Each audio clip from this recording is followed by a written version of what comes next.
pero estando ya presente Cristo, sumo sacerdote de los bienes venideros, por el más amplio y más perfecto tabernáculo no hecho de manos, que designó de esta creación, y no por sangre de machos cabríos ni de becerros, sino por su propia sangre, entró una vez para siempre en el lugar santísimo, habiendo obtenido eterna redención.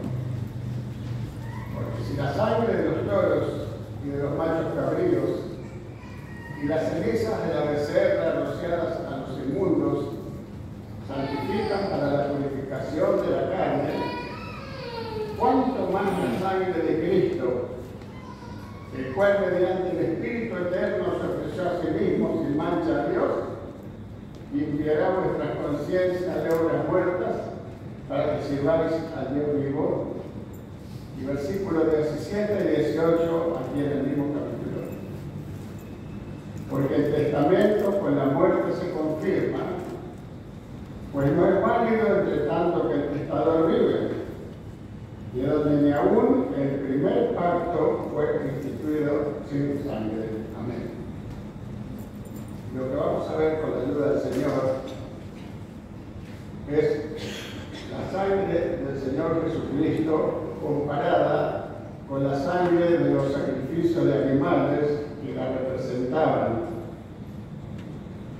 Y esos sacrificios de animales que se ofrecieron durante muchos siglos, Dios los aceptaba por lo que representaban, pero no tenían poder en sí mismos, porque era sangre de animales, y un animal no tiene uso de razón, no sabe lo que es ser santo, no sabe nada, porque no tiene uso de razón el animal. Sin embargo, Dios lo aceptaba. Dios lo aceptaba. ¿Por qué? Porque Dios sabía que un día su hijo iba a nacer en una humilde mujer. Y un día iba a ir a la cruz como nuestro representante en nuestro lugar. Y ahí Él iba a pagar el precio de todos nuestros pecados con su sangre. Y también iba a dar validez con su sacrificio a todos esos sacrificios que se ofrecieron durante toda la historia de la humanidad, empezando en el huerto del Edén.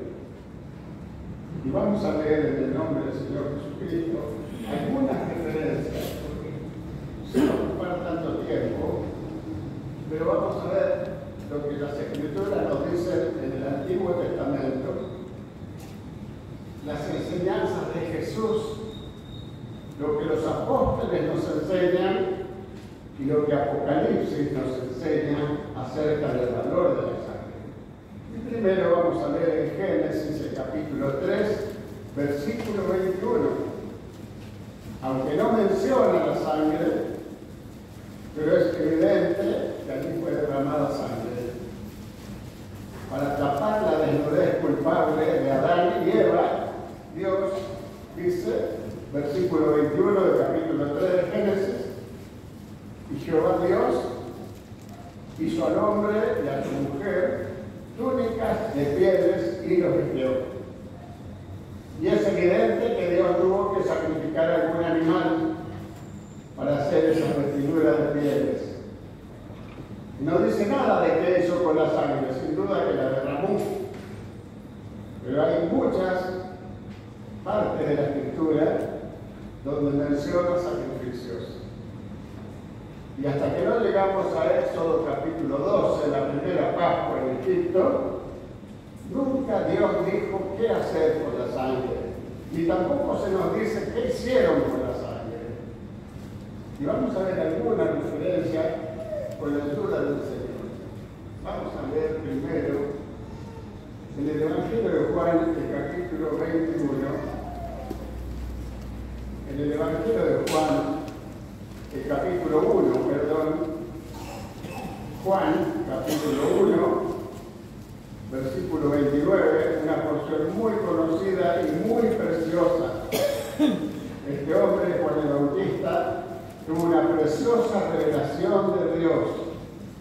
Dios le mostró que ese hombre que venía para que él lo bautizase era el verdadero Cordero, el Cordero de Dios que iba a quitar el pecado del mundo. Y Juan habla en tiempo presente, fíjese, él ya lo da como algo realizado. Juan 1:29. El siguiente día vio Juan a Jesús que venía a él y dijo: he aquí el Cordero de Dios que quita el pecado del mundo. Qué revelación tan grande y tan preciosa. Juan era hijo de un sacerdote, el sacerdote Zacarías. Y sin duda que él alguna vez habrá visto a su padre oficiando en el día de la creación, oficiando en la Pascua y las diferentes ofrendas. Y él sabía muy bien que todas esas ofrendas no podían quitar los pecados, porque se tenían que volver a repetir una y otra vez. Pero ahora aparece el verdadero Cordero. Y me gusta la expresión de Juan, porque no dice va a quitar lo que no, que ya no quita, ya el tiempo presente, para ella estaba hecho.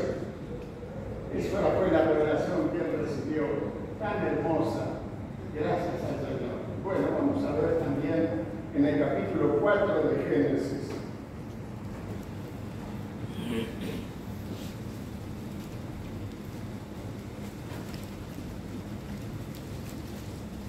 El versículo 3 en adelante. Aconteció andando el tiempo que Caín trajo del fruto de la tierra una ofrenda a Jehová. Caín fue el labrador de la tierra, dice el versículo anterior. Y no tiene nada de malo que Caín fue el labrador de la tierra, porque la tierra había que sacar el alimento, ellos podían comer vegetales en ese tiempo. Así que no es peor Caín porque era labrador de la tierra, y no es mejor Abel porque era pastor de ovejas. Pero es la actitud de cada uno lo que marcó su destino eterno. Aconteció andando el tiempo que Caín trajo del fruto de la tierra una ofrenda a Jehová. De su esfuerzo propio, en lo que él trabajó, habrá venido cansado, sudoroso, con su cantidad de fruta, de verdura, de hortalizas, al hombro arrastrando, no sabemos cómo, y muy satisfecho de sí mismo a presentarle a Dios una ofrenda sin sangre. Y dice, y Abel trajo también de los primogénitos de sus ovejas, de lo más gordo de ellas, y miró Jehová con agrado a Abel. Y es muy posible que Abel no hizo ningún esfuerzo. Él venía caminando y tal vez su ofrenda venía caminando al lado de él. Llegó fresquito, sin transpirar ahí. ¿Y por qué Dios aceptó la ofrenda de Abel? ¿Y por qué no aceptó la de Caín? Porque Caín parado ahí delante del altar, delante de su ofrenda, que Dios rechazó esa ofrenda sin sangre, él no está reconociendo su necesidad como pecador. Él no reconoce su necesidad, no reconoce que necesita de la misericordia de ese Dios, de su justicia propia y su fuerza propia ofrece sacrificio sin sangre.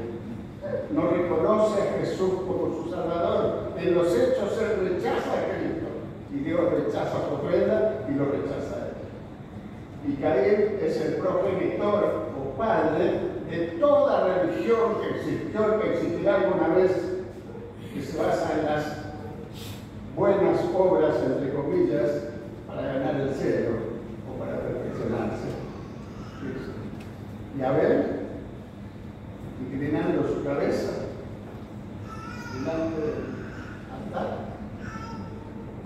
no sabemos si dijo algo, si no dijo nada, pero allá él inclinando su cabeza así, levantando sus manos, diciendo: Señor, yo no soy digno, soy un pecador, Señor, pero este animalito va a morir en mi lugar. Y tanto le agradó eso a Dios, porque Dios ya vio en adelantado la cruz. Eso le agradó a Dios, esa ofrenda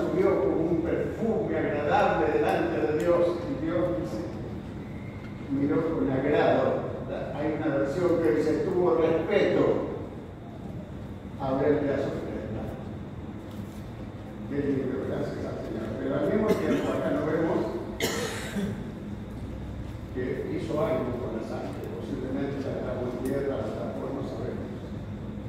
No sabemos. Sigue andando el tiempo y luego aparece Noé. Sabemos que Dios eligió a Noé. Noé le creyó a Dios y por haber creído a Dios trabajó muchos años junto con sus hijos, con su familia, para construir un arca, soportando las burlas, el escarnio de la gente que se burlaba de ese viejo loco que está desempeñando un barco. Pero llegó el tiempo y el diluvio vino. Y Noé y su familia pasaron a través de las aguas del diluvio al otro lado, y luego que más o menos en el transcurso de un año llegó todo eso, hasta que se secó la tierra, salen a la tierra nuevamente y ofrecen sacrificio. Y nuevamente no sabemos qué hicieron con la sangre. Capítulo 8, versículo 18 al versículo 22. Entonces salió Noé y sus hijos, su mujer y las mujeres de sus hijos con él, y todos los animales, y todo reptil, y toda ave, todo lo que se mueve sobre la tierra según sus especies, salieron del arca. Y tan agradecido estaba Noé, dice, edificó Noé un altar a Jehová, y tomó de todo animal limpio y de toda ave limpia y ofreció holocausto en el altar, y percibió Jehová olor grato. ¡Qué lindo! Y dijo Jehová en su corazón: no volveré más a maldecir la tierra por causa del hombre, porque el intento del corazón del hombre es malo desde su juventud, ni volveré más a destruir todo ser viviente como he hecho. Hebreos capítulo 11, el versículo 44. Hebreos, el capítulo 11, el versículo 44.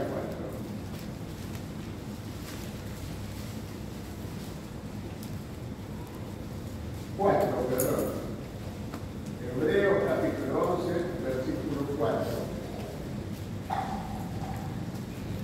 Por la fe, Abel ofreció a Dios más excelente sacrificio que Caín, por lo cual alcanzó testimonio de que era justo, dando Dios testimonio de sus ofrendas, y muerto, aún habla por eso. Aleluya. Qué lindo, gracias a Dios. Después sigue pasando el tiempo y aparece un adorador. De donde él iba, edificaba un altar y hacía su ofrenda a Dios. Tampoco dice qué hizo con la sangre. Este era Abraham. Vamos a leer una o dos partes nomás, donde él se establecía en una parte por un tiempo, era el edificar un altar. Edificar un altar implica que hizo un sacrificio. Así que capítulo 12 de Génesis, primero, versículos 7 y 8. Y apareció Jehová a Abraham y le dijo: a tu descendencia daré esta tierra. Y edificó allí un altar a Jehová, quien le había aparecido. Ahí tenemos el primer altar de Abraham. Versículo 8, tenemos el segundo altar. Y esto no es que es todo inmediato, luego pasa un tiempo entre una cosa y la otra, van pasando años. Luego se pasó de allí a un monte al oriente de Betel y plantó su tienda, teniendo a Betel al occidente y Jai al oriente, representando las dos creaciones, y edificó allí altar a Jehová e invocó el nombre de Jehová. Y tampoco dice en ninguna de las veces que él hizo ofrenda. ¿Qué hizo con la sangre? ¿Por qué? Porque Dios todavía no había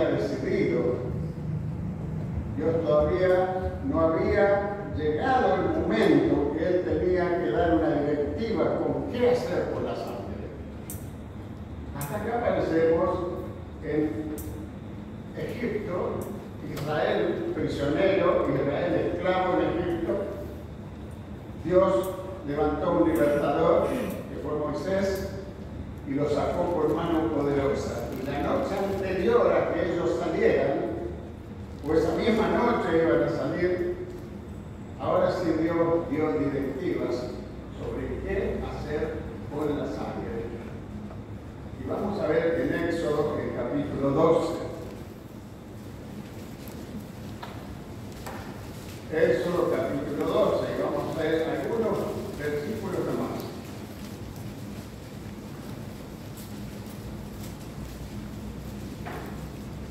El versículo 7. Tomarán de la sangre y la pondrán en los dos postes y en el dintel de las casas en que lo han de comer. Porque esa noche ya sabemos qué pasó. Iba a pasar el ángel de la muerte matando a los primogénitos. Versículo 12 y 13. Pues yo pasaré aquella noche por la tierra de Egipto y heriré a todo primogénito en la tierra de Egipto, así de los hombres como de las bestias, y ejecutaré mis juicios en todos los dioses de Egipto, yo Jehová. Pone su firma Jehová. Y la sangre os será por señal en las casas donde vosotros estéis. Y veré la sangre y pasaré de vosotros, y no habrá en vosotros plaga de mortandad cuando hiera la tierra de Egipto.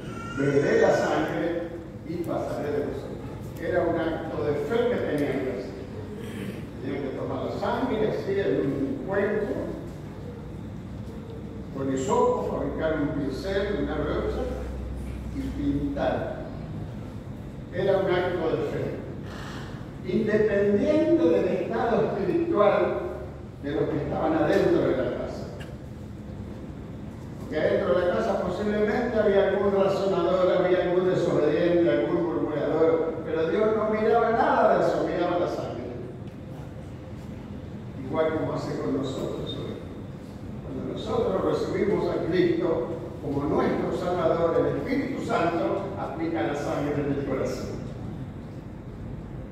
Y a partir de ese momento, Dios nos imputa la justicia, la santidad de Cristo.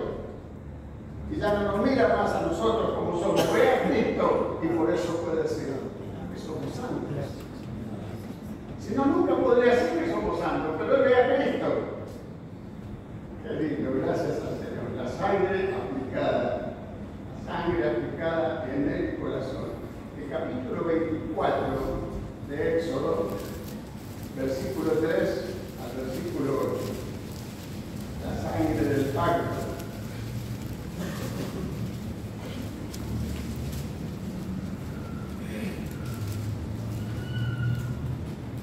Y Moisés vino y contó al pueblo todas las palabras de Jehová y todas las leyes, y todo el pueblo respondió a una voz y dijo: haremos todas las cosas que Jehová ha dicho.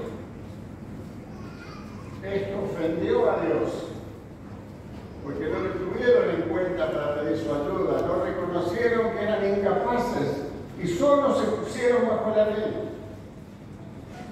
Ellos eligieron, lamentablemente, el versículo 5, y envió jóvenes de los hijos de Israel, los cuales ofrecieron holocaustos y becerros como sacrificio de paz a Jehová. Y Moisés tomó la mitad de la sangre y la puso en tazones y esparció la otra mitad de la sangre sobre el altar. Primero roció sobre el altar, después sobre el pueblo mismo. Cuando llega el momento de la unción de los sacerdotes, sobre los utensilios, sobre todo lo que se usaba en el ministerio del tabernáculo, todo purificado con la sangre.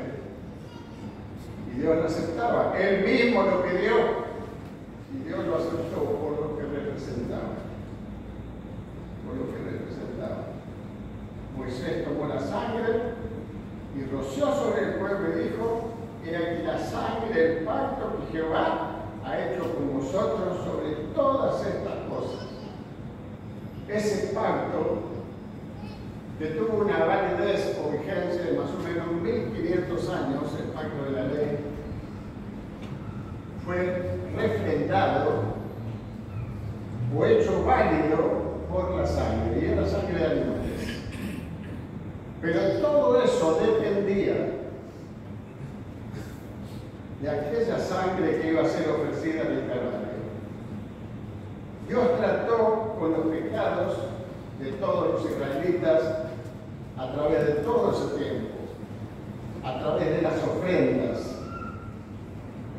El día de la expiación, especialmente, que Dios trataba con los pecados de un año de todo el pueblo.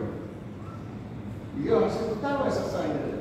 Una vez que era ofrecida la sangre del propiciatorio, ya el pueblo quedaba libre. Veían aparecer a Aarón afuera y prorrumpían en grito de júbilo, porque sabían que estaban libres, ya no había pecado acusándolos. Después del año que viene se tenía que volver a repetir, pero Dios lo aceptaba, Él lo pidió, porque sin sangre el hombre pecaminoso no se puede acercar a Dios, ni antes ni ahora. La diferencia es que ahora es la sangre de Cristo. Y no tenemos que todos los años hacer una ceremonia. Nosotros no tenemos que traer nada, tenemos que traerlo nosotros mismos. Nosotros mismos venimos y le agradecemos a Dios. Abrimos nuestro culto y decimos: Padre, en el nombre poderoso de Jesucristo te alabamos, Señor. Aleluya. Porque ya esa sangre preciosa ya pagó todo lo que yo debía, todo lo que yo no podía pagar y lo que usted podía pagar. Esa sangre lo pagó. Una vez y para siempre.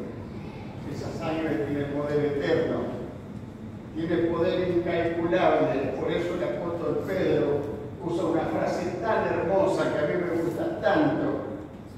Él dice: la sangre preciosa de Cristo. Quiere decir, él no encontró una palabra más expresiva que esa. Pero justamente lo que él quería decir, la sangre preciosa, la sangre de valor incalculable, la sangre que tiene pleno poder para limpiar, para la limpieza del pecado y para mantenerlo limpio. Aleluya. Vamos a leer esa preciosa porción. La primera epístola de Pedro, capítulo 1, versículos 18 y 19.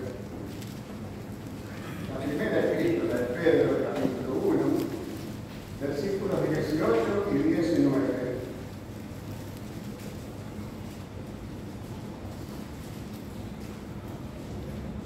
Sabiendo que fuisteis rescatados de vuestra vana manera de vivir, la cual recibisteis de vuestros padres, no con cosas corruptibles como oro y plata. Saben que si no lo dijera la palabra, yo nunca hubiera creído que el oro es corruptible. Porque el oro del fuego solamente lo purifica y ningún ácido, yo conozco ácidos muy potentes porque trabajaba con ellos, ácidos que son capaces de degradar el acero, de consumirlo, y al oro no le hace nada. Pero la palabra de Dios dice que es corruptible, porque acá en la tierra no hay cosas que no sean corruptibles. Dice: no con cosas corruptibles como oro o plata, sino con la sangre preciosa de Cristo, como de un cordero sin mancha y sin contaminación. Aleluya. Ese cordero que fue ofrecido una vez y para siempre. Y sabe que el Señor Jesucristo no tenía más sangre que usted y que yo, porque Él era un ser humano normal como todos nosotros. Él tomó completamente nuestra humanidad, y entre eso va la sangre. Y Él tenía más o menos entre 5 y 6 litros de sangre, que es lo que tiene cualquiera de ustedes y que puedo tener yo. Así que no es en cuanto a la cantidad de sangre, en cuanto a su eficacia. Esa sangre tiene eficacia, tiene poder, tiene virtud. Usted sabe que en la China, por ejemplo, hay más de 700 millones de habitantes. No podemos imaginar siquiera esa cantidad de gente.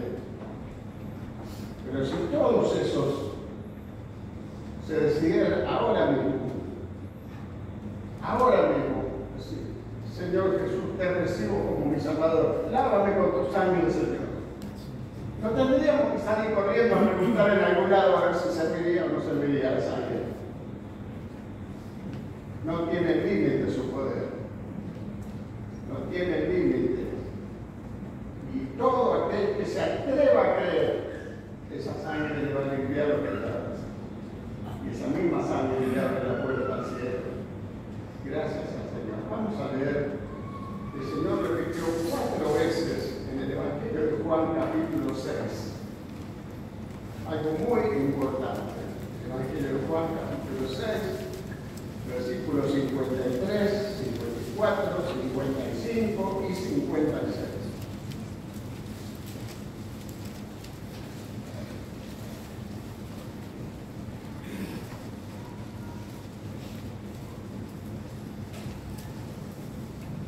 Jesús les dijo: de cierto os digo, si no coméis la carne del Hijo de Dios, del hombre, y bebéis su sangre, no tenéis vida en vosotros. Esto implica la acción de recibirle. Al recibirle como nuestro Salvador, comimos en un acto de fe su cuerpo y su sangre. Versículo 55. 54. El que come mi carne y bebe mi sangre tiene vida eterna, y yo le resucitaré en el día postrero. 55. Porque mi carne es verdadera comida y mi sangre es verdadera bebida. Amén. El que come mi carne y bebe mi sangre, en mí permanece y yo en él. Amén. Y nosotros le recibimos y nos alimentamos de él para salvación primero y luego para nuestro crecimiento. Cada día, ahora mismo nos estamos alimentando de él a través de su carne. Qué lindo. Gracias al Señor. Bueno, y no había otra manera de derramar su sangre para limpiar nuestros pecados, para hacernos partícipes de su poder. No había otro método, otro sistema, otro nada.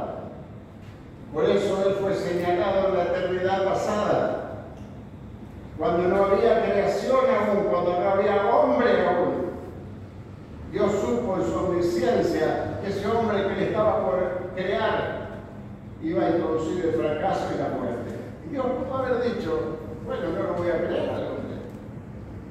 Si va a ser para tanto problema, no lo vamos a crear. Le pudo haber dicho a su hijo. Pero no, Dios decidió crearlo igual, pero darle la oportunidad de la redención. Y ahí quedó establecido, señalado en la eternidad pasada, que el Señor Jesucristo iba a venir un día, iba a derramar su sangre hasta la última gota. Y con eso iba a pagar el precio de todos los pecados de todos los hombres, no de algunos, no de Israel solo, no, de todos los hombres. De todos los hombres, de todos los tiempos, sin límites, sin límites.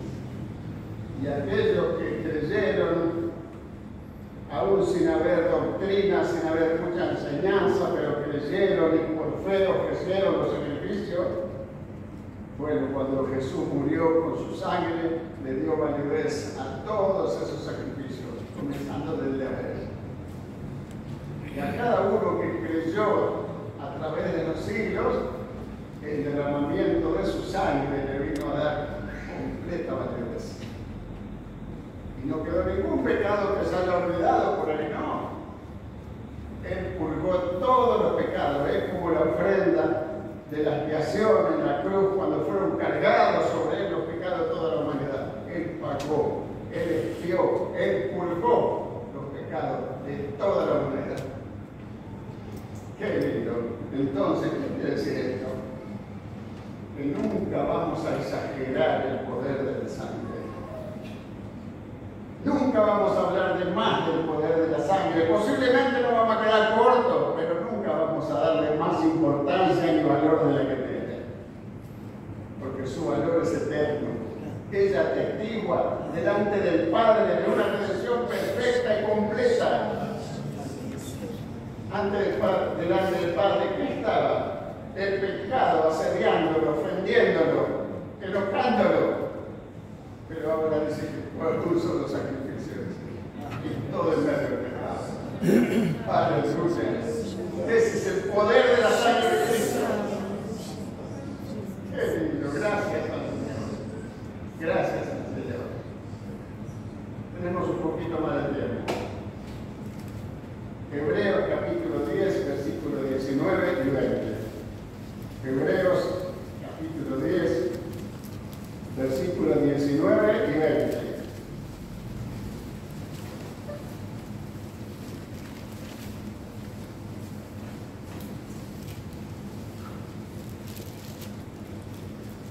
Así que, hermanos, teniendo libertad para entrar en el lugar santísimo por la sangre de Jesucristo, por el camino nuevo y vivo que Él nos abrió a través del velo, esto es, de su carne. Y teniendo un gran sacerdote sobre la casa de Dios, acerquémonos con corazón sincero, en plena certidumbre de fe, purificados los corazones de mala conciencia y lavados los cuerpos con agua pura. Bueno, hay muchas cosas acá. Pero lo que recalca en el versículo 19 es el primer resultado de la muerte del Señor Jesucristo. Está en Mateo capítulo 27, yo no voy a leer ahora, pero todos conocemos bastante. El primer resultado de la muerte del Señor Jesucristo fue que el velo del templo, el velo de separación, ese velo que marcaba la separación entre un Dios santo y un pueblo pecaminoso, detrás de ese velo solo podía entrar una vez al año el sumo sacerdote Aarón con la sangre del sacrificio y con mucho cuidado y respetando cada detalle, poner la sangre sobre el propiciatorio. A un israelita común, como ustedes, no podían imaginar que iba a entrar en ese lugar. Los sacerdotes trabajaban al lado de ese lugar, de este lado, en el lugar santo, y ellos tampoco podían entrar. Si se atrevían a entrar, iban a morir, porque ahí estaba el Dios santo. Pero ahora el sacrificio de Cristo dice que abrió ese lugar que estaba cerrado, teniendo libertad para entrar en el lugar santísimo por la sangre de Jesucristo. Todos ahora podemos entrar, y de hecho entramos cuando nos arrodillamos al pie de nuestra cama, cuando oramos en el culto, cuando oramos en cualquier lugar, ese lugar se convierte en el lugar santísimo, porque estamos en la presencia de Dios. Y a Él podemos alabarle, a Él podemos incensarle en nuestra necesidad, podemos interceder por otro, porque la sangre de Jesucristo lo abrió. Por eso nos invita con toda libertad, acerquémonos. Cuando estaban allá en el monte Sinaí, que iba a ser dada la ley. Era una ley de fuego. Y eran hombres pecaminosos. Y Dios decía, no se van a acercar, no van a tocar, no se acerquen, no toquen, pues será saeteado, traspasado con dardo. Pero ahora está el trono de la gracia abierto. Ese camino nuevo y vivo es Cristo mismo. Cristo mismo, Él es el camino. Él pagó el precio con su sangre. Y ahora mismo está como nuestro sumo sacerdote a la diestra del Padre, presentando al Padre cada una de nuestras necesidades. A veces, aún sin que nosotros se lo pidamos, aún sin que lo queramos, cuando a veces el creyente está un poco rebelde o enfriado, y casi que no quiere que le hablen del Señor, Él está intercediendo en la Padre por nosotros, aunque no se lo pedimos. Gracias al Señor. Bueno, en la epístola a los Gálatas, el apóstol Pablo usa la frase la cruz para referirse a la sangre. Gálatas, capítulo 6, versículo 14.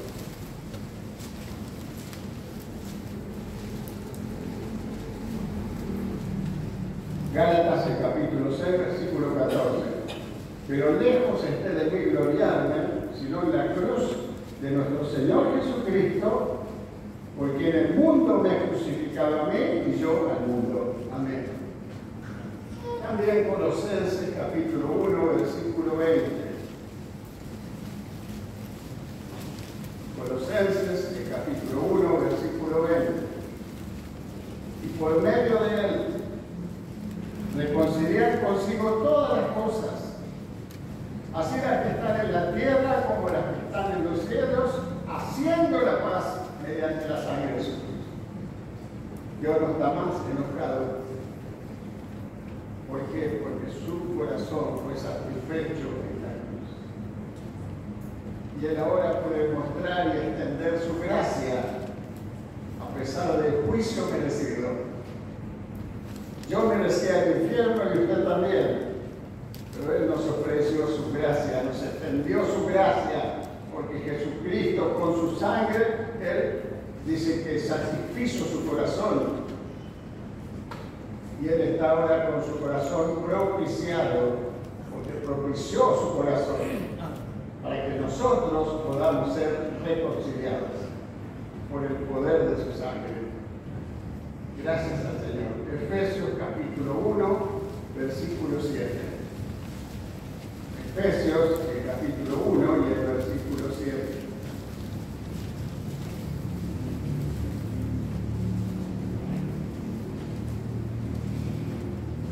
En quien tenemos redención por su sangre, el perdón de pecados según las riquezas de su gracia. Redención por su sangre.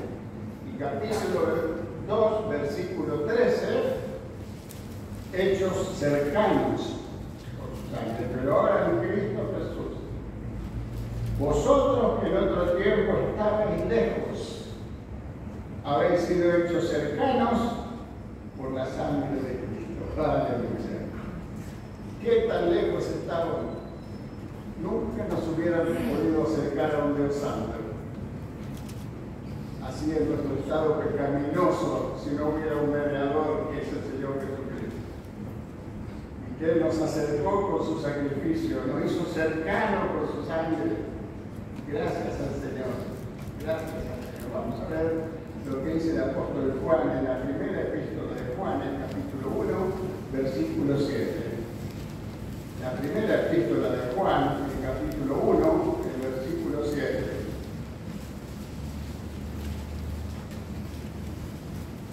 Pero si andamos en luz, como Él está en luz, tenemos comunión unos con otros y la sangre de Jesucristo, su Hijo, nos limpia de todo pecado.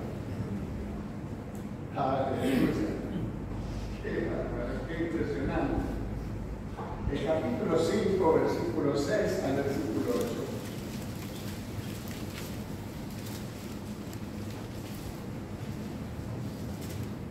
Este es Jesucristo, que vino mediante agua y sangre, no mediante agua solamente, sino mediante agua y sangre.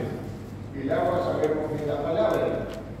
Los dos trabajan juntos para la salvación, junto con el Espíritu Santo. La palabra le dice al hombre que es pecador, el Espíritu Santo lo convence y el pecador los trae a los pies de Cristo. Y el pecador haya arrepentido, que confiesa, entonces el Espíritu Santo aplica la sangre en el corazón y los pecados son borrados. ¡Qué lindo! Estos tres, sí. Vino mediante agua y sangre, no mediante agua solamente, sino agua y sangre. Y el Espíritu es el que da testimonio, porque el Espíritu es la verdad. Versículo 8 y 3 son los que dan testimonio en la tierra: el espíritu, el agua y la sangre, y estos tres concuerdan. Y ya vimos que los tres trabajan juntos para producir lo que llamamos el nuevo nacimiento. La palabra le dice que el pecador, el espíritu lo convence. Cuando el hombre se arrepiente, confiesa, el Espíritu Santo aplica la sangre del corazón y borra todos los pecados. Y no tenemos que andar memorizando qué pecado hicimos, qué no hicimos, qué tan grande. No, pedimos perdón y Él perdona todo. Y no se acuerda más. Y no se acuerda más. Gracias al Señor. Bueno, en Apocalipsis, para terminar, capítulo 1, versículo 5 primero.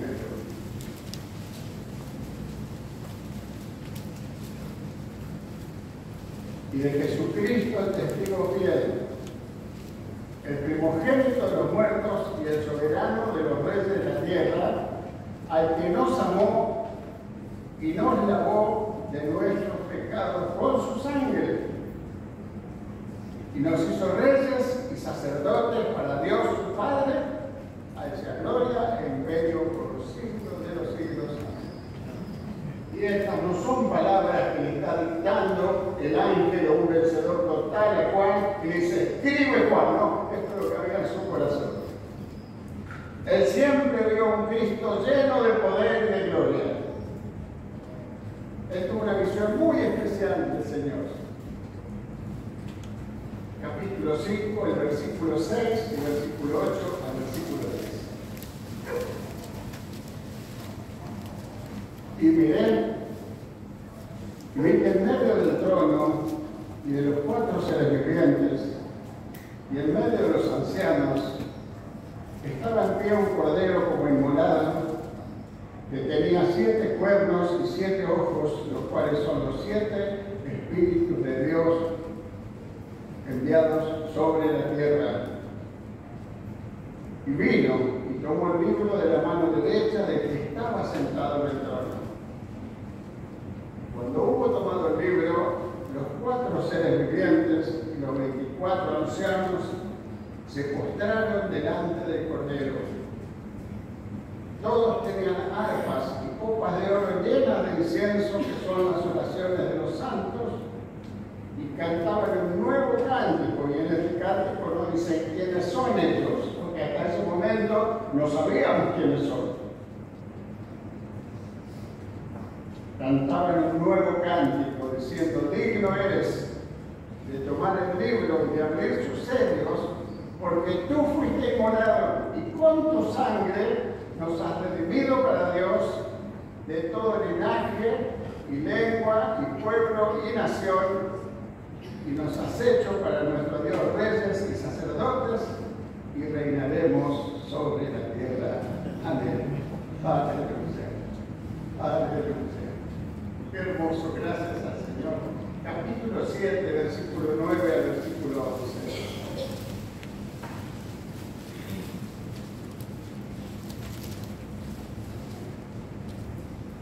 Después de esto miré, y aquí una gran multitud, la cual nadie podía contar.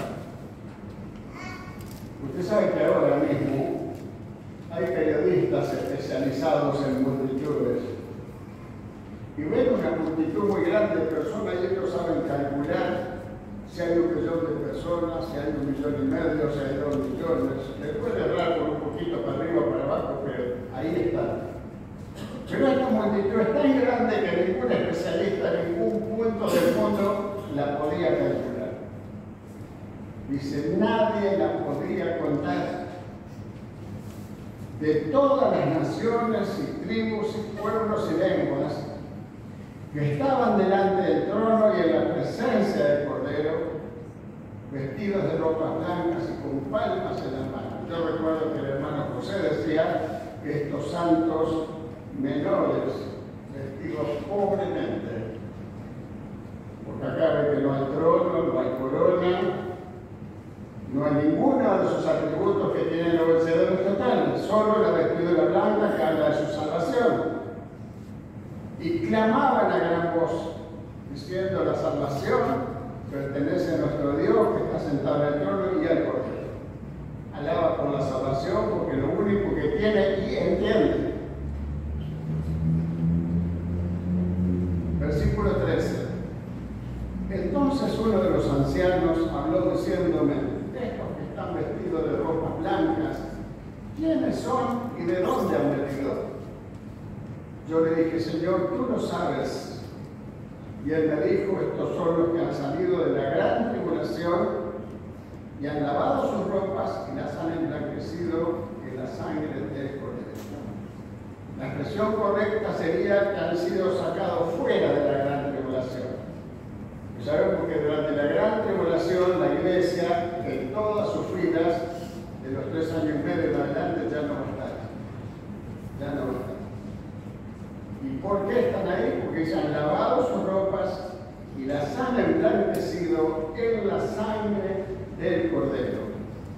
Y para terminar, Satanás vencido por la sangre del Cordero. Satanás vencido por la sangre del Cordero. Capítulo 12 de Apocalipsis. Versículo 10 y 11. Entonces oí una gran voz del cielo que decía: ahora ha venido la salvación, el poder y el reino de nuestro Dios y la autoridad de su Cristo. Porque ha sido lanzado fuera el acusador de nuestros hermanos, el que los acusaba delante de nuestro Dios día y noche. Y ellos le han vencido por medio de la sangre del Cordero y de la palabra, el testimonio de ellos, y menospreciaron su vida hasta la muerte. ¿De qué manera estos santos vencieron a Satanás? Entregando su vida si era necesario. Y muchos de ellos, o la mayoría, murieron, y esa fue la victoria que tuvieron sobre Satanás.